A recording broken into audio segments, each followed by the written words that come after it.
Hey everyone, before we dive back in, a quick note. We are officially kicking off our summer break. And as we do, we're reaching back into the archive to re-release some classic episodes that still have something important to say. Even if we've definitely stopped doing a few of the things we talk about in them, I'm looking at you, Evernote. This episode on email is a great example. The tools may have changed, but the heart of the message, how we think about attention, overwhelm, and creating systems that actually serve us, is still right on target. It's a reminder that even when the apps evolve, our ADHD brains still benefit from clear, compassionate systems. So I hope you enjoy the throwback, enjoy your summer, and come hang out with us in the Discord community. We'd love to hear how your systems have changed since 2017. We'll see you back here with new episodes in the fall.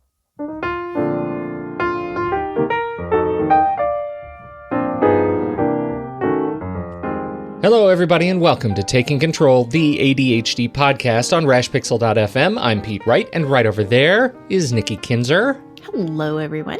Hello, Pete. How you doing? I'm doing great. I'm so much better than I was last week. Yeah. Yes.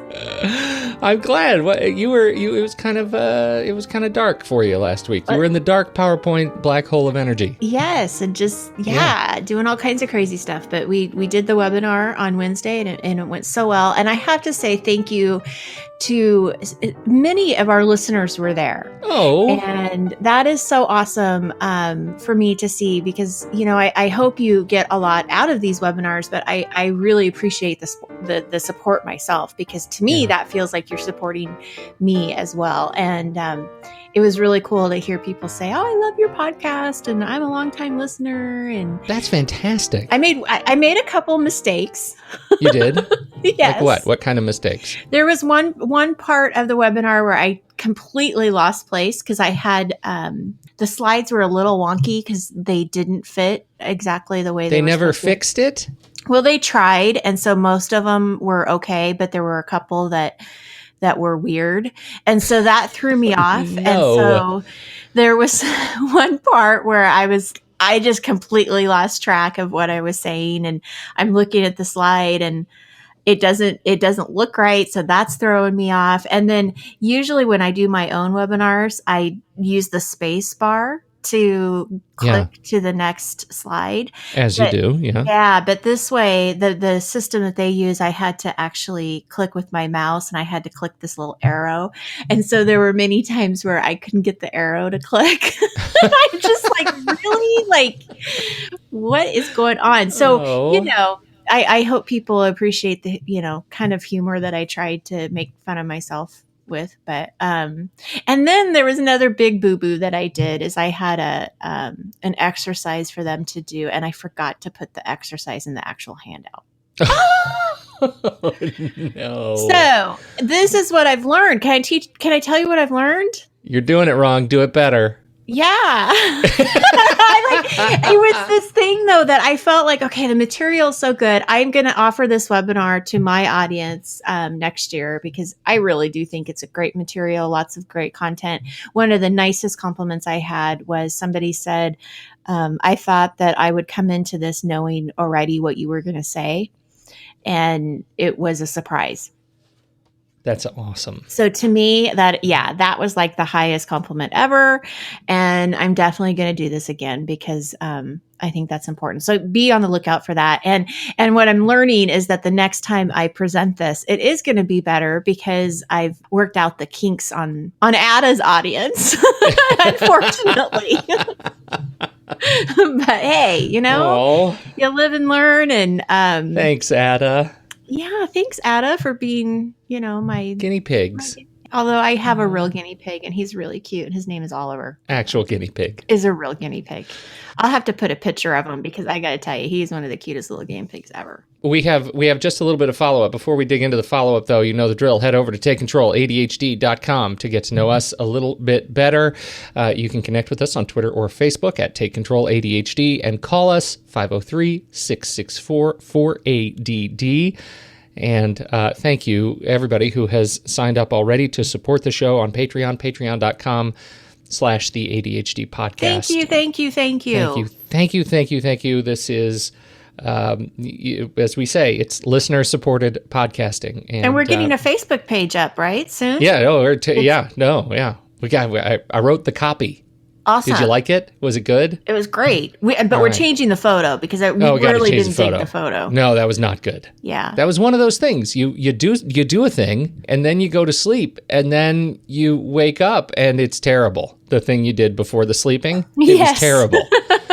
And so I that has to change. Has to change, and it will. And then we will have the group launched for Patreon supporters, and you'll get an email from yours truly, and it will point you to the right place to go get logged in. So there you go. Yes, Thank you, I everybody. really want people to join. So really do please consider that $5 a month so that you can be part of this community, because I'm really looking forward to having a little bit more contact with people that listen to us, because the emails are great. Please keep sending the emails and letting us know what you think and how you feel about what we're doing. But I also just want to have it go a little step further, and I see us doing that with this Facebook group. So I really hope so, and we're really trying to do some new things and change the way we do this, and attend more events and grow and be a bigger part of the community, and your direct support helps us to do that. So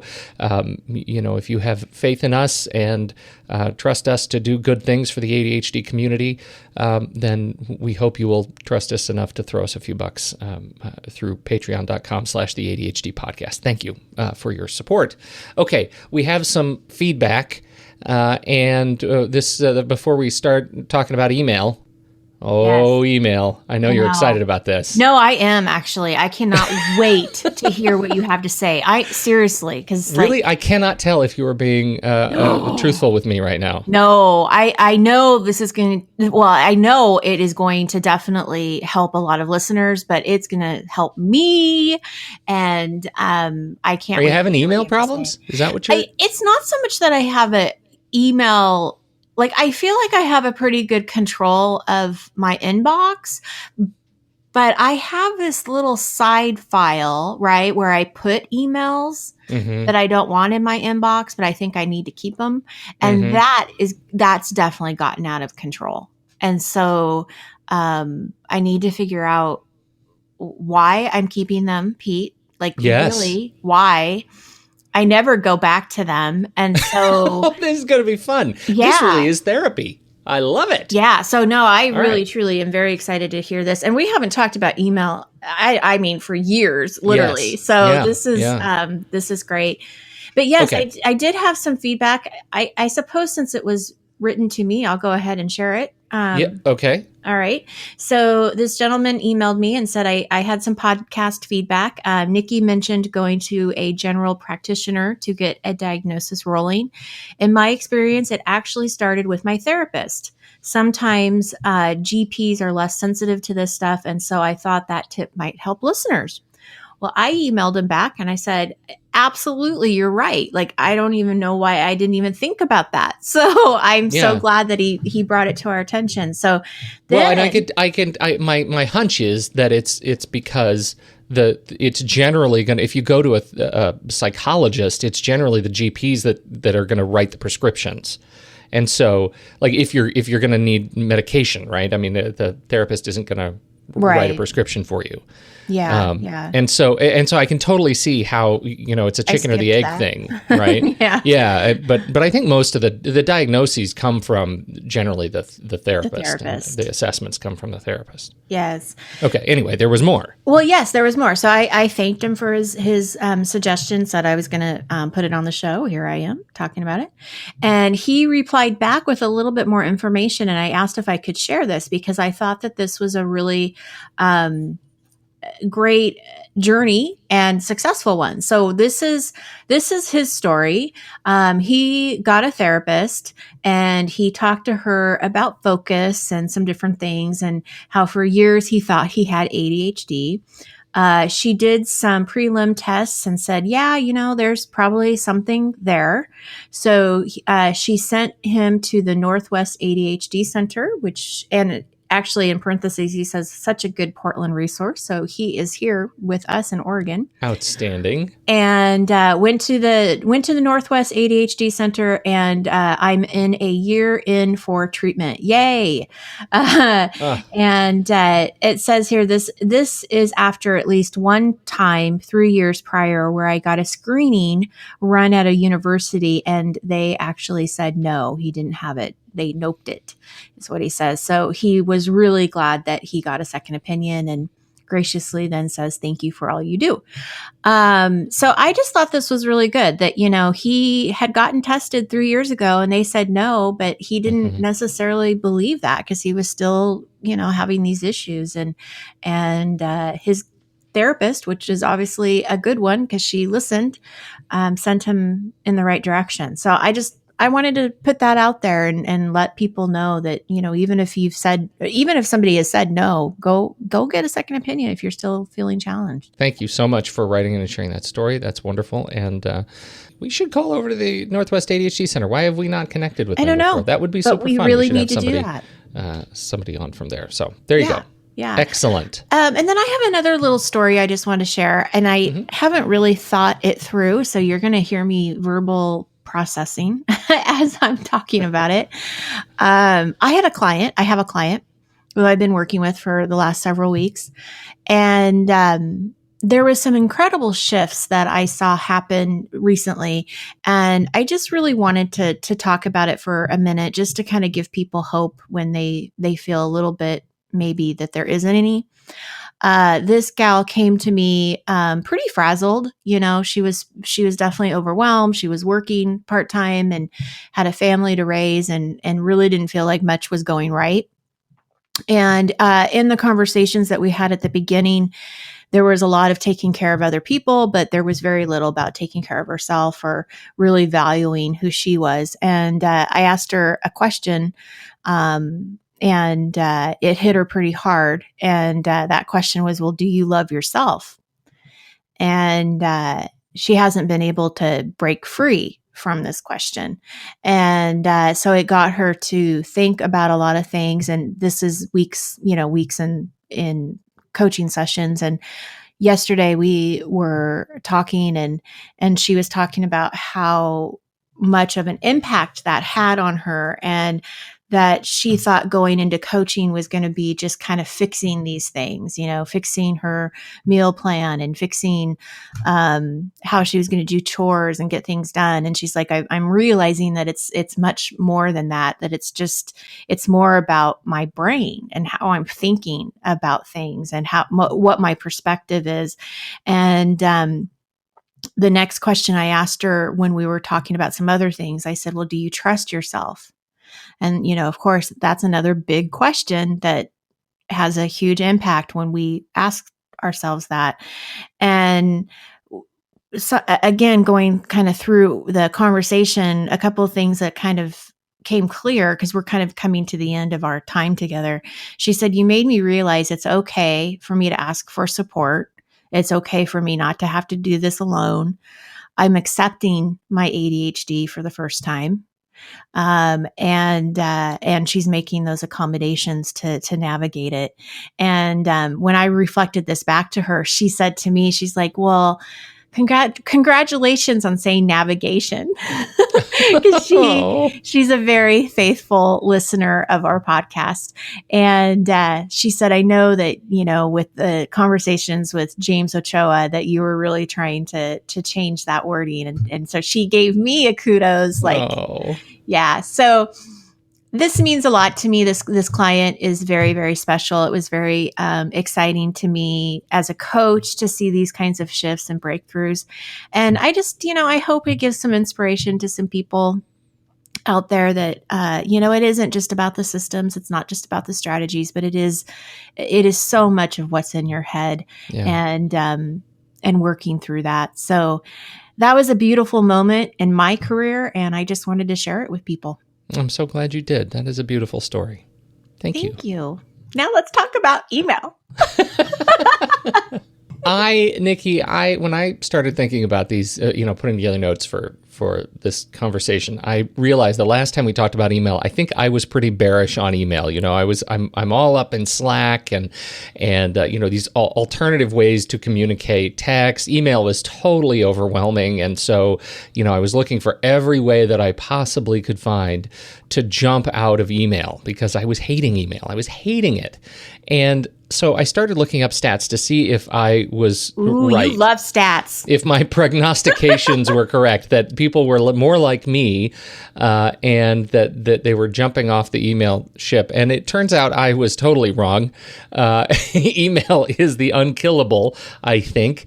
3.7 billion users send 269 billion emails every day.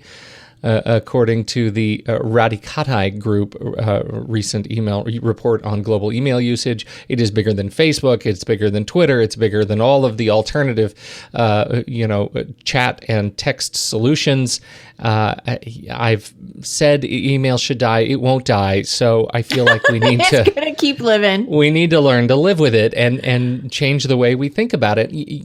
And I think mobile has made it worse. 79% of people use their smartphones for reading emails. 79%, right? That is higher than the percentage of people who use their phones for making phone calls, according to a report from Email Monday. Email rates, open rates are up 180% over the same time last year on mobile. 50% of respondents say they wake up and the very first thing they do in the morning is look at their email on their phones. Oh my gosh, I'm so guilty. Yeah. In bed, like that's what you do, right? Yes, yeah. I do. I do that. So that I don't know. I struggle with that. Because I know that I fall in and out of the pattern of doing that too. And when I do, when it becomes that invasive sort of thought, like, oh, I got to catch up on email. Oh, I better be in on email. Oh my gosh, what have I done? It's usually because I have changed one of three things, right? I've changed my lifestyle around email. I changed, that is to say, how I relate to email personally, right? How I let it define my behavior. I've changed my organization somehow, where I change how I actually implement email in whatever email app or tool I'm using, or I've changed the technology, right? I've changed actually what apps I'm using to look at and use email. And I'm one of those people, I'm an app flibbertigibbet, right? I jump from app to app because I like to try different apps. And so I approach this by looking at, what apps are there available. And I typically would have started with desktop, because that's where I personally spend most of my time, just in terms of the work context. But I realized that's not where I check my email the most, right? Because I'm like you, I'm on mobile more often than not. And I'll, even while I'm working on something else on my computer, I'll look at my phone if an email comes in. Right? Do you find yourself doing that? It's sitting right next to you. You're working on something, a presentation maybe. No, I actually don't do that because I put the notifications off of my phone so I don't see my phone. Or it's like you've already read ahead then. Oh, sorry. That's really good behavior. Keep going. Well, because that's like, I know better in the sense that when I have to do the presentation or I have to work on something that really has even when I work with clients, I shut everything off because I know myself. I know that if I see it come through, I will be curious to see what it is. And I don't want to do that. So, that part I've definitely have, changed. Well, I've never done it. I mean, that just hasn't been an issue for me, but well, it's really good. And I think there are many of us who are stuck in that little bit of a loop, right? Where it's just always available. So it's always in your pocket. It's always buzzing. It's on your watch, wherever it is. And changing lifestyle, organization, or technology can help you get to the other side of it, like you have done, right? Is you make sure that you are addressing when and where those notifications come in. And so I think the first step really is that lifestyle behavior issue, right? Which is, and we've said this before, so we kind of buzz through it. Stop checking your email all day long, right? Just stop thinking about your email. I like to think about email like I think about regular mail, right? When do you get your mail? I go out and I walk out to the street once a day and I get my mail. Well, oh, Pete, what? That is not a good example for me. Why? Because you don't get your mail at all. Like ever. Well, let's just leave the metaphor there because I Okay. know you're actually debilitated with postal mail. Yeah. I gave it to my husband, but he's not doing any better than No, I he's am. not better. Well, let's think back to a time when getting mail was still exciting and it wasn't Yeah. mostly junk mail, right? You go Right. out, you get it once a day, or it would come in once a day. Well, what if you were to approach email that way? What if you were to approach email where it only came to you Wow, that's a different thought, isn't it? a couple of times a day? Yeah, like maybe it just comes in at 9 in the morning and at noon and at 4 in the afternoon. What if it did that? Just ask yourself, what would change in my life if that happened? What would the intervening time look like, between email sessions? What would change in the way you do business and the way you communicate with people? Wow. That's a think- great question. I think it's a good and important question. I really do. I think your strategy to, when moving into organization, your strategy to turn off notifications is critical, right? I mean, it's just critical because otherwise the notification is owning you, right? Your mail is owning you. Look at me, look at me, look at me. This is not a new thing, obviously, to be talking about. But I feel like it's important to keep reinforcing this. Don't let email reinforce your behavior. Don't let notifications reinforce your behavior. It's not good. Now, you mentioned you have a standalone folder where you drop all your email that you need to think about later. How does that work? Yeah, so this is what I've done. I use a Mac, obviously, right? So we all know that. And my email has all of these little folders, on the side. And I have these categories. And so if there's an email that I feel like I need to save, for whatever reason, then I stick it into these categories. So just to give you an example, I have a category for group coaching. So anything that comes in from my groups, I put in there if I feel like I need to save. I have podcast emails. So when people email and they have a question or something that a suggestion, I put all of those in there. Just different. And then like to read. Oh my gosh, the to read one is ridiculous. Because there's all these things that I see that come in like through newsletters and stuff. And I think, oh, I want to read that sometime. So I stick it into the to read. And so the email is not in my inbox, but I've got I just have all of this stuff here. And I very rarely ever go back to it. The only time I probably would is for bills because of taxes. Okay. But even that is ridiculous. Like I've got stuff from 2014. Like I'm not, it's, and that's just if I get audited. It's like I have to have proof that, Yeah, right. Do I even need to have that? Do I need to have that there? Well, and I don't know. I don't know if you need to have that. My hunch is you don't. And here's why. You are using that filing system as an intermediary that exists between the email and the activity that goes along with what needs to happen as a result of the email. And let's use your reading, the to read list as an example. So the email goes into that box, but when it comes time to actually sit down and catch up on reading, what is the context? Like, how do you do that? Right? Like when you want to sit down on the couch, what does it look like for you to read articles? Yeah, I don't. Okay, so that's an interesting thing to notice about your behavior, right? You don't do that. You're not a person who sits down and reads stuff that you've filed away to read for later. That's not what you do. So maybe you are adding a context that is aspirational. That's something like I sort of in the back of my mind wish I was a person that did that.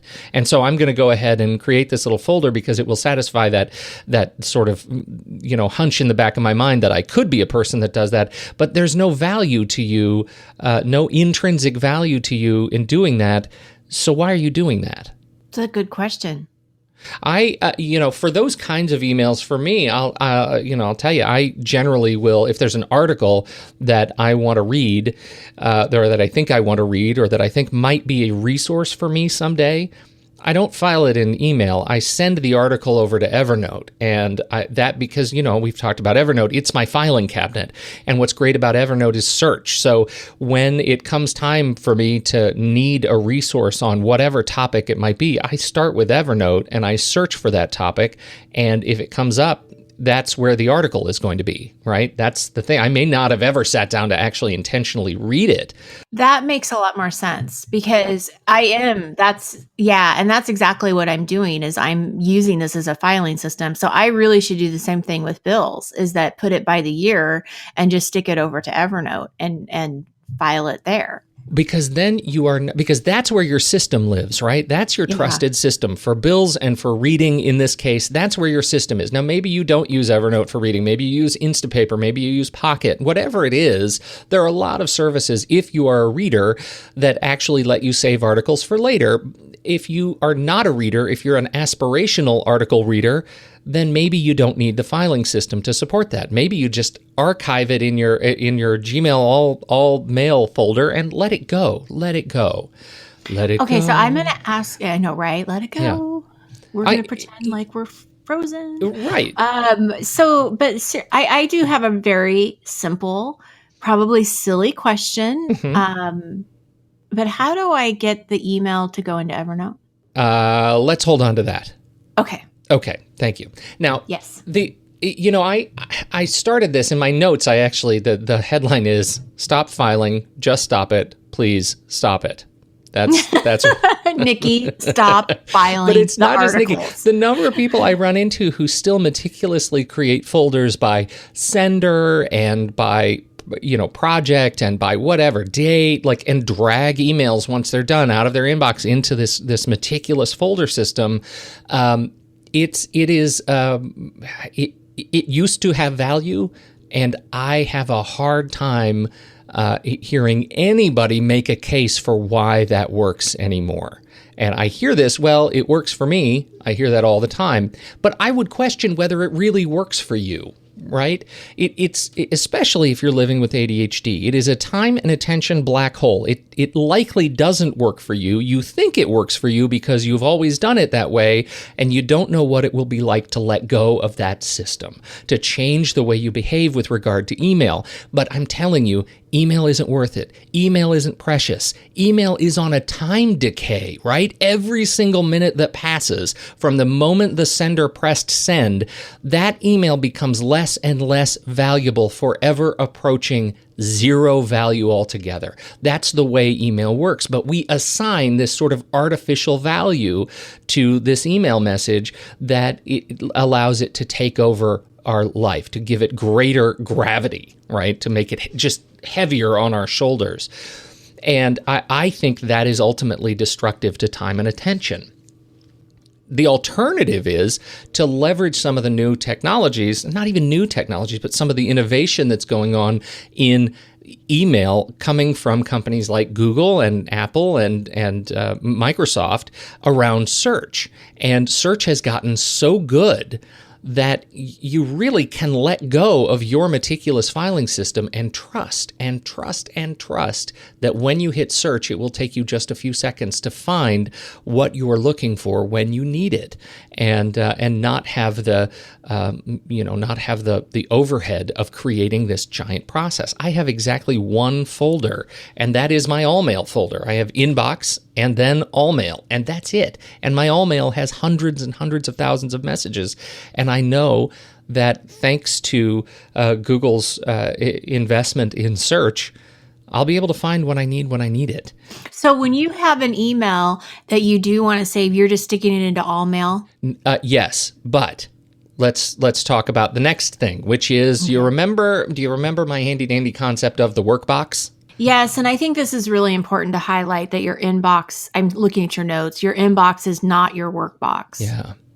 And I think we need to scream that, because I know there's so many people that do that. Yeah, and there are a number of different companies that are trying to fix that problem, right? The problem is this, that we have a number of signals that come into our lives, right? We work and we have all of these different inboxes. The inbox could be, our inbox on our computer, it could be our voicemail inbox, it could be our actual physical inbox, our mailbox, it could be the sticky notes that people pass you in the hallway, it could be a business card that you get at a conference. Whatever it is, this inbox could be your pocket, it could be whatever, but all the incoming signals need to end up in one place. Maybe you live on your calendar where all of these things that come into your life are actually scheduled and put on a calendar, and that is, exactly where you're going to be at any given time because that's when you're doing the work.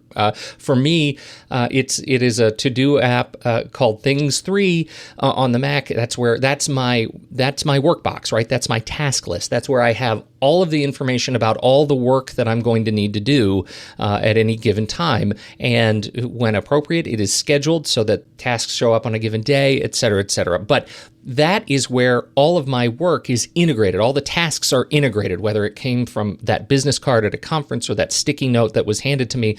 I go in and I dump it all into Things, which defines the work that I need to do. The email inbox is just another incoming signal. And the challenge that I see is when people have both an inbox, that is their email inbox, and a workbox, like for me, Things 3, which has a different set of work, right?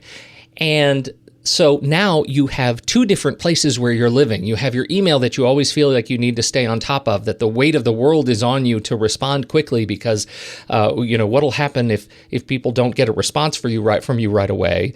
But you also have this work that's now decaying on your calendar and in your Workbox because you haven't gone through the process of actually integrating the two.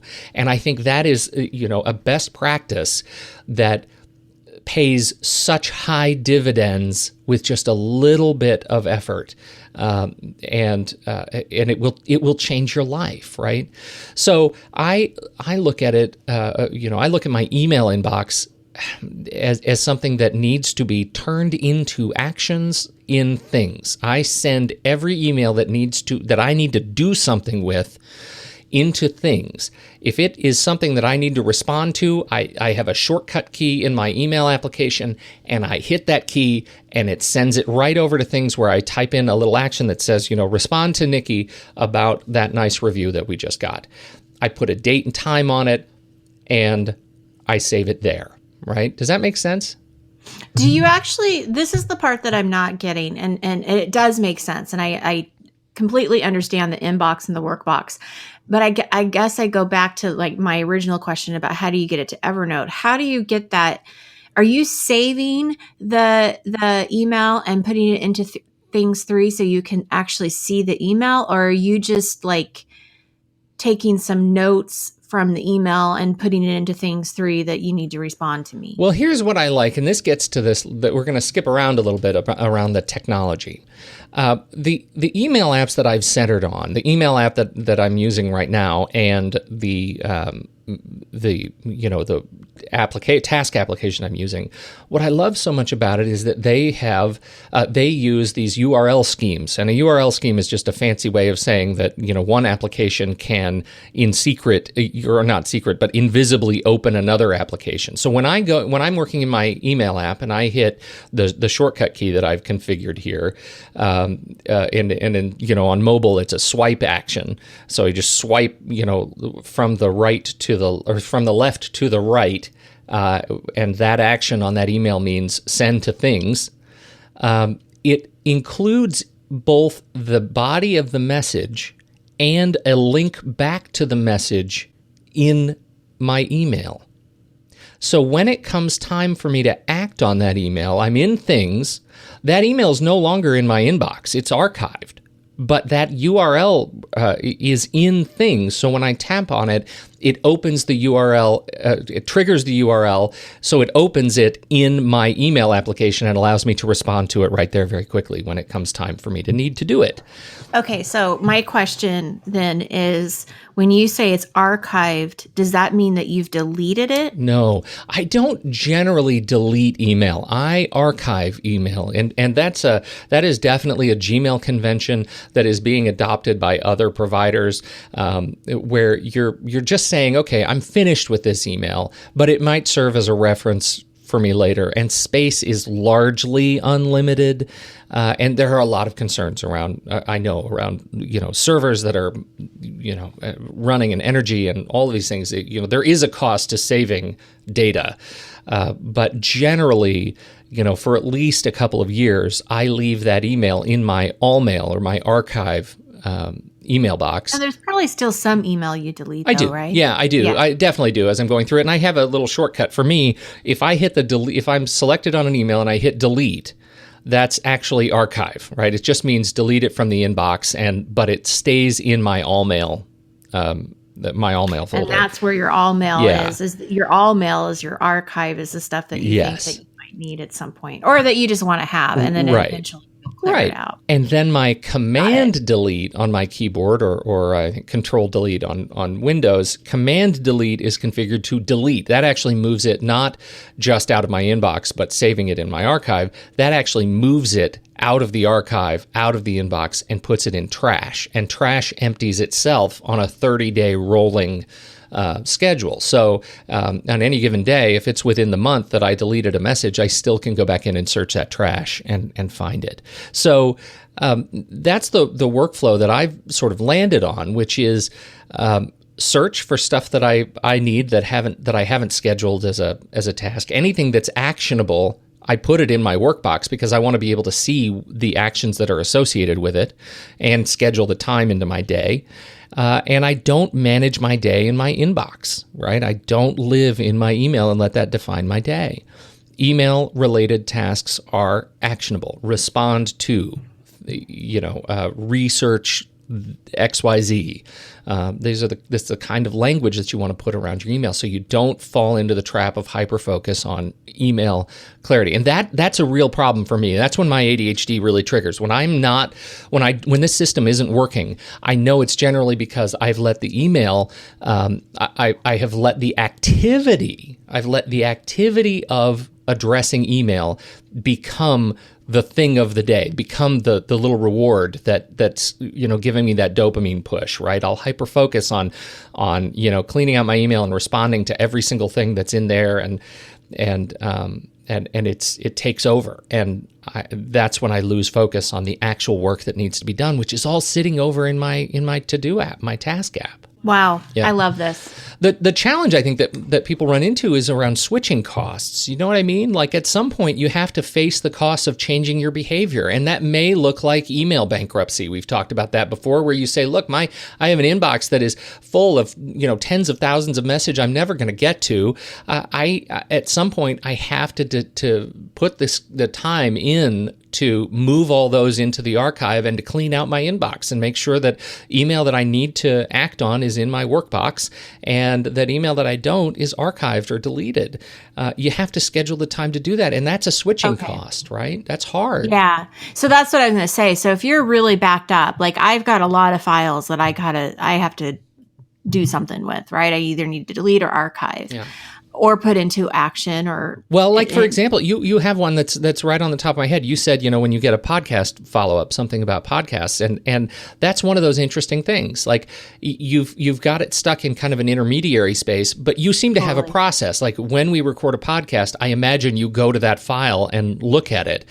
But I wonder if there isn't a behavior around, taking an email from that podcast and putting it directly into the show notes for the episode where you want to talk about it, right? Doing that rather than leaving it in an intermediary space, actually put it where it's going to be, where you're going to need it. You hit the nail on the head. I did. Because just before we got onto this recording, you asked, do you have any follow-up? Do we have any follow-up? And I wanted to follow up on that story, right? I wanted to tell about that story about the therapist. And I had to go into my email. I had to go into my inbox because that's where it was sitting. Mm-hmm. And search for it and look for it. And I couldn't, it took me maybe a couple minutes. I mean, not a lot, but it took me a couple minutes to find it. So what you're saying is when I get that email and I know that I want to share that story, I should just be putting that into our show notes and then deleting or archiving the email. Yeah. That's it. Yeah. That's what I'm saying. So now, but I got to go back to, okay, there's people that are listening that have 1,000, 10,000 emails in their inbox, and they've got all of these file folders. And so what do you tell them? Like how you're just saying, you got to take the time to get rid of that stuff. Well, at some point, you're going to have to face the fact that you're never going to get through 10,000 emails that are sitting in your inbox. And this goes back to the time decay of email. Right. As you scroll down, you just scroll down your list of emails, you will find that the further you get from the top or the bottom, depending on how you're sorted, the closer the value comes to zero. Oh, that's so true. Right? Yeah. At some point, you will face that switching cost and you will realize that the email that you're holding on to has no value, and you'll have to face the time of just getting it out of your inbox, cleaning the slate, and moving it over. Now, we've talked about this concept of inbox zero, and it was coined by a fellow named Merlin Mann, who is a funny and smart internet personality and a smart speaker, and I like Merlin a lot. But what's funny, I mean, he coined this years ago, and I think he's all but abandoned it because of his own feeling about email. The whole concept of inbox zero was, at the end of the day, you want to make sure that you clear out your inbox, that it is empty, because and all that means that all your email is filed, you've taken action, and that you're on top of your activity. And I think there are some problems with thinking about it that way. Right. And I don't think inbox zero is a thing you need to worry about it for all people. I mean, you may be the person who has 10,000 messages in your inbox and you don't care. Right. It doesn't have any emotional weight on you at all. That that email is one giant list of messages that have come to you, and you kind of read them when you get them. And God, more power to you if you're that person. I love you. You are fantastic to be able to do that. From the ADHD perspective, I would submit that adopting something like inbox zero, being able to look at your inbox and see that it is empty, that emptiness is a visual indicator, right? That your systems are working. It is a signal. Right? It's that visual reminder that you're not falling behind, that you're not lost in the weeds, and that you can trust your system. And when your inbox is full, if you have adopted some of these other systems, like the Workbox, for example, then you know that maybe something else is not working. Again, it's a visual indicator that you're behind somewhere and that maybe you should take a bit to get back on top of it again. I don't think, I'm certainly not suggesting you have to be, hard on yourself and super vigilant about hitting inbox zero, twice a day, every day.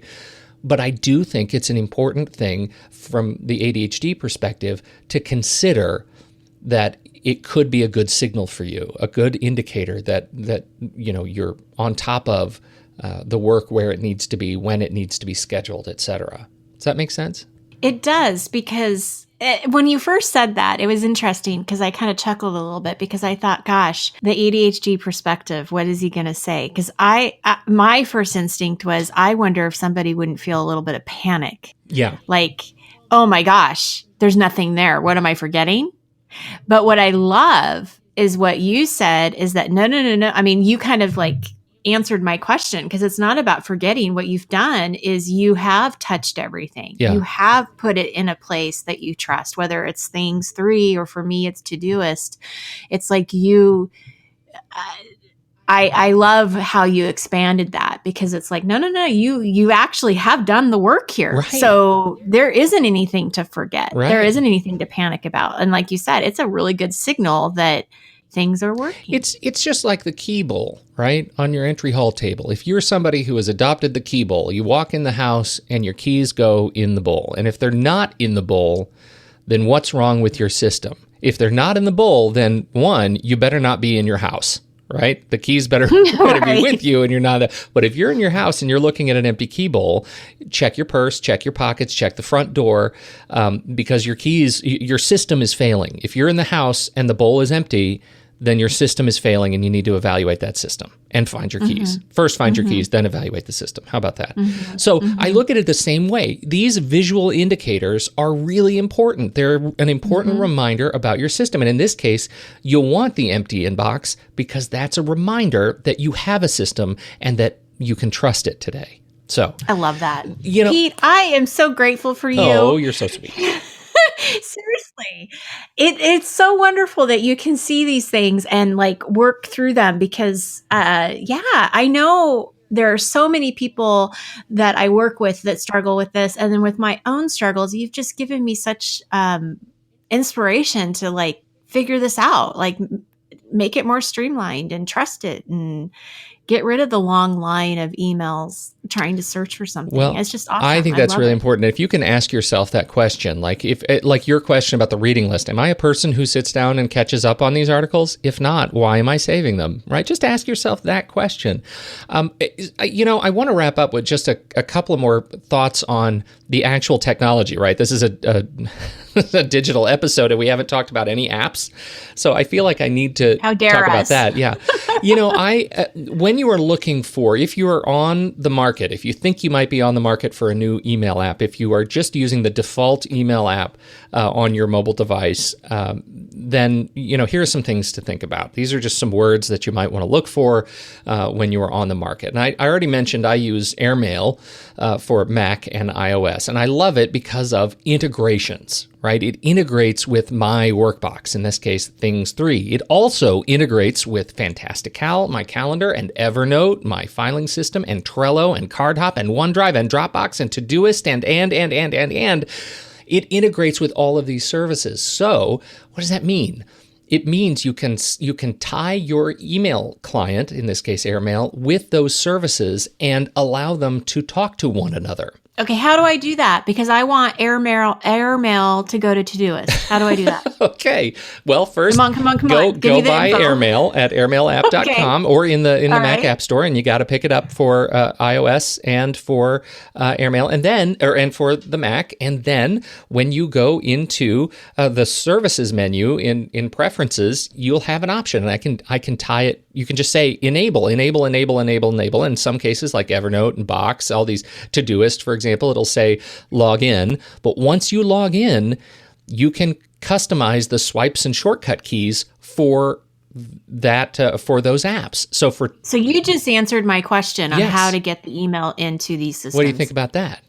Oh my gosh. Yeah. So you have changed my world. I did. I think I really did. You become savvy with some of these shortcut keys and swipes, and then you can, your life gets a lot easier. So integrations, Mailbird on Windows is another that does the same thing. These apps that tie together other systems and allow you to integrate your inbox and your email inbox and your Workbox. What about Outlook, though? I know so many people obviously are probably listening to this. They're sitting at work and they use Outlook. Outlook is a massive, massive application, and it does all this stuff for you, right? It's very convenient that the inbox is also the Workbox app, right? You just send this email and make it a task, and now it's on your task list. Take this email and make it an event. Now it's on your calendar. That's very convenient, and Outlook has a lot going for it. The challenge that I have with Outlook is because your inbox is your Workbox, it's always checking for new inbox stuff. So I simply encourage you to visit that work offline in the send receive menu and turn off the incoming signal for a while. Maybe create... because you're going to still see the inbox. Exactly. You can't hide from new it. emails when you're trying to work. I see. So you can go into the send receive groups option, and there's a little checkbox that says schedule automatic send and receive every n minutes, right? I think the default is like 30, and many people change it to 10 or 5. So it's always looking for email. And I disagree with that. I think you should change it to, 120 or 240, right? Make sure it's scheduling an automatic send and receive action 2 or 3 times a day, so that you're not inundated with email every few minutes. But your mileage may vary. If you're in an office and you need you're expected to have quicker access to email, you'll have to figure that out. But Outlook is one that has all of those integrations that I'm talking about built in. So other apps that, and not recommendations specifically, but just more things to think about. Machine learning and artificial intelligence, they're buzzwords, but believe it or not, they're having a big impact on your email. Gmail, for example, is getting smarter. It's getting way smarter, right? It's able to figure out appointments that come into your email. It's figuring out plane tickets and train tickets, and it's finding all of these things and reminding you when they are coming, adding events to your calendar as it discovers that events have come into your email, and it's doing that without you having to take action. And that is the future of email. That is what these smart teams are doing to actually help you manage your email without having to waste the brain space yourself on it, right? This is the same kind of transition we made from having to memorize all of our friends and family's phone numbers to actually being able to put them in an online address book, right? That's a big deal that we don't think about phone numbers anymore because we don't have to. At some point, we're going to not have to think about email anymore because the system will take care of all of the minutia for us. Edison is another app. Edison Email is doing the same thing. These guys are trying to solve the email problem by just having you run their software, right? It will find contacts and calendar appointments and trips and bills and photos, and their assistant feature actually creates these beautiful timelines of subscriptions, travel, shipping notifications, bills, receipts, entertainment like Fandango, barcodes, security. It's constantly checking your email accounts against data sources that are tracking emails that have been included in major hacks. It's amazing. And then it also lets you warn your friends that their email address might have been hacked. So you can go to the security timeline and it says, okay, you've got like 6 friends. They were in the most recent Equifax release of data. You may want to warn them. They may not know. So this software in the background is super intelligent about about the kind of data that's flowing in and out of your email. And so I think if you keep in mind, right, integrations, how to tie your email inbox into other services, and intelligence, machine learning, AI, those kinds of terms, when you're shopping for your next email client, you're going to end up with a smarter email client and a better email experience. Wow. Your mind blown? Yes. Okay, good. I love this stuff because now I'm inspired to purge and delete and archive and get that airmail and put stuff into Evernote. And this is great. Thank you. See, I was so looking forward to this. I know it helped me tons. Good. And I hope it helped our listeners. Well, too. I'm glad. It's a little bit This longer episode, but I feel like this is important stuff. And if you hang up on email, then I hope you find that this is useful to you, and that you can use it to move forward. Face the fear. That's it. Face the fear. That's right. So next week Yeah. is our last show of the year. Yes, it is. Bring champagne. Yes, it is. Yes. And I don't know exactly what we're going to talk about. But it's going to be really good. Excellent. Probably a little bit of year in review. And I probably, now that I'm talking about it, probably talk a little bit about the webinar that I just did because that was on goal setting. Oh, yeah. So maybe This is a good throw some time. stuff in there. Yeah. Maybe one of your goals is getting ahead of your email. And now you have a plan. Now you have a plan. There you go. Yep. All right. Awesome. Thank you so much, Thank Pete. you so This much, was great. Nikki Kinzer. This was super fun. And thank you, everybody, for downloading and listening. Especially thank you to those of you who have jumped on the Patreon train. We sure appreciate your direct support. It means a lot. Are you going to put all these links and stuff into the show Oh, notes? yeah. I actually have a big train trip this afternoon, so I'll be using that to build the show notes and get everything done. Awesome. Here we go. All right. Thanks, everybody. We deeply appreciate your time and attention. On behalf of Nikki Kinzer, I'm Pete Wright. We'll catch you next time for our last show of the year, right here on Taking Control, the ADHD Podcast.